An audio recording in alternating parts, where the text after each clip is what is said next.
வணக்கம். Foreign இன்வெஸ்டர்ஸோட ownership கடந்த 14 வருஷத்துல லோயஸ்ட் லெவல். இந்தியால இருந்து தொடர்ந்து இன்வெஸ்ட் பண்ண முதலீட செல் பண்ணிட்டு இந்தியன் மார்க்கெட்ல இருந்து பணத்த வெளியில எடுத்துட்டு போறாங்க. இதுக்கு என்ன காரணம்? எப்போ மறுபடியும் இந்தியால எஃப்ஐஎஸ் இன்வெஸ்ட் பண்ண உள்ள வருவாங்க? ஸோ தொடர்ந்து ஸ்டாக் மார்க்கெட் எந்த கட்டத்த நோக்கி போயிட்டுருக்கு? இத தான் ஒன் பை ஒன்னா பார்க்க போறோம். சென்னை ட்ரேடிங் அகாடமி சப்ஸ்கிரைப் பண்ணி வாட்ச் பண்ணுங்க. என்னோட ட்ரைனிங் செஷன்ஸ் ஆன்லைன்லயும் நடக்குது, ஆஃப்லைன்லயும் நடக்குது. அதுக்கான லிங்க் டிஸ்கிரிப்ஷன்ல குடுத்துருக்கேன். டெலகிராம் குரூப்போட லிங்க்கும் நீங்க டிஸ்கிரிப்ஷன்ல இருந்து யூஸ் பண்ணி ஜாயின் பண்ணிக்கலாம். இப்போ வீடியோக்குள்ள போகலாம். ஸோ ஃபர்ஸ்ட் விஷயம் என்னன்னா, foreign portfolio investors, foreign institutional investors. இவங்க வந்து இந்தியால ஏற்கனவே இன்வெஸ்ட் பண்ண இன்வெஸ்ட்மெண்ட்ட செல் பண்ணிட்டு, தொடர்ந்து அவங்க பணத்த வெளியில எடுத்துட்டு இருக்காங்க. இதனால என்ன ஆகும் அப்டின்னா, ரூபாயோட மதிப்பு தொடர்ந்து ஃபால் ஆக ஆரம்பிக்கும். அவங்க செல் பண்றதுக்கும், ரூபாயோட வேல்யூ ஃபால் ஆகுறதுக்கு என்ன ரீசன்? இப்போ ஒரு ரூ. 1,00,000க்கு இந்தியன் ரூபில ஸ்டாக் மார்க்கெட்ல இன்வெஸ்ட் பண்ணியிருப்பாங்க. அவங்க டாலர்ல எடுத்துட்டு வந்து ரூபாயா மாத்துவாங்க. அந்த ரூபாய மார்க்கெட்ல இன்வெஸ்ட் பண்ணுவாங்க. இன்வெஸ்ட் பண்ணி முடிச்சுட்டு, அத மறுபடியும் செல் பண்ணதுக்கப்புறம் ரூபாயா எடுத்துட்டு, அத டாலர கன்வெர்ட் பண்ணுவாங்க. ஸோ, அப்ப டாலரோட டிமாண்ட் அதிகமாகும். ரூபாயோட வேல்யூ குறைய ஆரம்பிக்கும். ஸோ, அப்ப என்னன்னா, எஃப்ஐஎஸ் வெளியேறது ருப்பிக்கு ஒரு பெரிய நெகட்டிவ். இது முதல் ரீசனா பார்க்கலாம். 2வது வேல்யூவேஷன் வந்து ரொம்ப ஒரு எக்ஸ்பென்சிவ் வேல்யூவேஷன் அப்படின்றது இந்த ஏசியன் மார்க்கெட்ல நம்ம மார்க்கெட் ஒரு நேம் எடுத்திருக்கு அப்படின்னு கூட சொல்லலாம். Growth mismatch. எதிர்பார்த்த அளவுக்கு ரியாலிட்டில இல்ல அப்படின்ற ஒரு விஷயமும், ஸோ இது ஒரு ரீசனா பார்க்கலாம். ஸோ இப்ப இதுல என்ன நம்ம கவனிக்கக்கூடிய விஷயம்னா, இன்வெஸ்டர்ஸ் டொமஸ்டிக் இன்வெஸ்டர்ஸோட சைட்ல தொடர்ந்து எஸ்ஐபியோட இன்வெஸ்ட்மென்ட் வேல்யூ இன்கிரீஸ் ஆயிட்டு இருக்கு.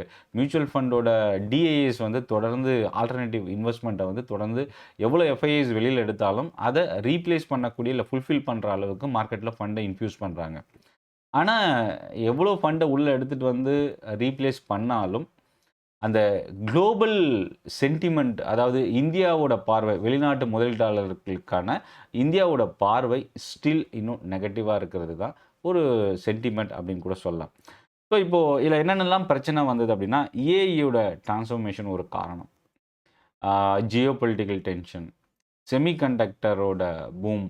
ஸோ, இது எல்லாமே வந்து அடுத்தடுத்து பெரிய அளவுக்கு சேஞ்சஸ எடுத்துட்டு வந்திருக்கிற ஒரு விஷயம். 2 மேஜர் ரீசன் தான் ரூபி ஃபால் ஆகுறதுக்கு. 1 இம்போர்ட் தொடர்ந்து அதிகமாகிறது, எக்ஸ்போர்ட் குறையிறது, க்ரூட் ஆயிலோட பிரைஸ் இன்கிரீஸ் ஆகுறது. 2வது ஒரு 3வது முக்கியமான விஷயம், ஸ்டாக் மார்க்கெட்ல இருந்து ஃபாரின் இன்வெஸ்டர்ஸ் ஃபண்ட தொடர்ந்து வெளியில எடுக்கிறது. இந்த 3 விஷயமும் மேஜர் ரீசனா பார்க்கலாம். ஆனா ரீட்டெயில் இன்வெஸ்டர்ஸ் வந்து ஸ்டாக் மார்க்கெட்ட தாங்கி பிடிச்சிட்டு இருக்கிறாங்கன்னு சொல்லலாம். டொமஸ்டிக்கும், ரீட்டெயிலும் இது வந்து ஒரு ரீப்ளேஸ் பண்றதுக்கான ஒரு விஷயமா இங்க நடந்துட்டு இருக்கு அப்படின்னு சொல்லலாம். இப்போ ரீட்டெயில் இன்வெஸ்டர்ஸ் என்ன பண்ணலாம் அப்படின்னா, லாங் டெர்ம் இன்வெஸ்ட்மென்ட் ஃபோக்கஸ் பண்ணுங்க. லெஸ் தென் எ இயர் இன்வெஸ்ட்மென்ட் வந்து வாலட்டிலிட்டி அதிகமா இருக்கிறதுனாலயும், அசாதாரண சிச்சுவேஷன் இருக்கிறதுனாலயும், ஷார்ட் டெர்மை விட லாங் டெர்முக்கான ஃபோக்கஸ் கொஞ்சம் அதிகமா இருக்கணும் அப்படின்றது. ஏர்னிங்ஸ் குரோத்த பார்த்துட்டு அந்த பர்ட்டிகுலர் இன்வெஸ்ட்மெண்ட் அசெட்ட நீங்க சூஸ் பண்றது நல்லது. குவார்ட்டர்லி ரிசல்ட், லாஸ்ட் 2 இயர்ஸோட பெர்ஃபார்மன்ஸ் இதெல்லாமே பேஸ் பண்ணி நீங்க பார்த்துட்டு இன்வெஸ்ட்மெண்ட்ட சூஸ் பண்ணலாம். ஓவர் வேல்யூட் ஸ்டாக்ஸ பெட்டர் அவாய்ட் பண்றது. ஸோ ஃபேர் வேல்யூக்கான ஸ்டாக்ஸ சூஸ் பண்ணுங்க. இதுல ரொம்ப முக்கியமானது உங்களோட இன்வெஸ்ட்மெண்ட் ஒரே ஸ்டாக்கோ, ஒரே இண்டஸ்ட்ரியிலயோ அதிகமா இன்வெஸ்ட் பண்றத விட டைவர்சிஃபை பண்ணி இன்வெஸ்ட் பண்றது பெட்டர். எங்கேயாவது கரெக்ஷன் வரும்போது, அத ஒரு ஆப்பர்ச்சுனிட்டியா நம்ம பயன்படுத்தலாம். ஸோ, மார்க்கெட் எங்கேயாவது பெரிய அளவுக்கு ஃபால் வருதுன்னா, அத ஒரு பேனிக்கா பயந்துடாம, வாய்ப்பா நம்ம பயன்படுத்துறது, இன்னும் ஒரு பெட்டரான ஃபியூச்சர்ல பெரிய குரோத் எடுத்துட்டு வரதுக்கான பாசிபிலிட்டி இருக்கு. ஸோ, இப்போ இந்தியாவோட குரோத் ஸ்டோரி ஒரு சின்ன ஸ்ட்ரகிள். இந்த இடத்துல இருந்து மறுபடியும் மீண்டு வரதுக்கான பாசிபிலிட்டி ரொம்ப அதிகமா இருக்கு. ஏன்னா, பாஸ்ட் ரெக்கார்ட் நமக்கு அத தான் சொல்லுது. ஸோ, இந்த ஒரு டெம்பரவரி ஸ்லக்கிஷ் எஃப்ஐஎஸோட சைட்ல இருந்து வர்றது ஒரு டெம்பரவரி சிச்சுவேஷன் மட்டுமே. ஸோ, லாங் டெர்முக்கு இன்வெஸ்ட் பண்றவங்க இந்த விஷயத்துல பெரிய அளவுக்கு நம்ம சீரியஸ்னஸ் எடுத்துக்கணுன்ற அவசியம் இல்ல. பட் வரப்போற அடுத்தடுத்த டேட்டா, இன்ஃப்ளேஷன் டேட்டா, ஜிடிபி இதெல்லாமே வந்து நமக்கு ஈஸியா ரிஃப்ளெக்ட் பண்ணும். நம்மளோட எக்கனாமி எத நோக்கி மூவ் ஆயிட்டு இருக்கு அப்படின்றத. ஸோ, இந்த வீடியோ உங்களுக்கு யூஸ்ஃபுல்லா இருக்கும் அப்படின்னு நினைக்கிறேன். சென்னை ட்ரேடிங் அகாடமி சப்ஸ்கிரைப் பண்ணி வாட்ச் பண்ணுங்கள்.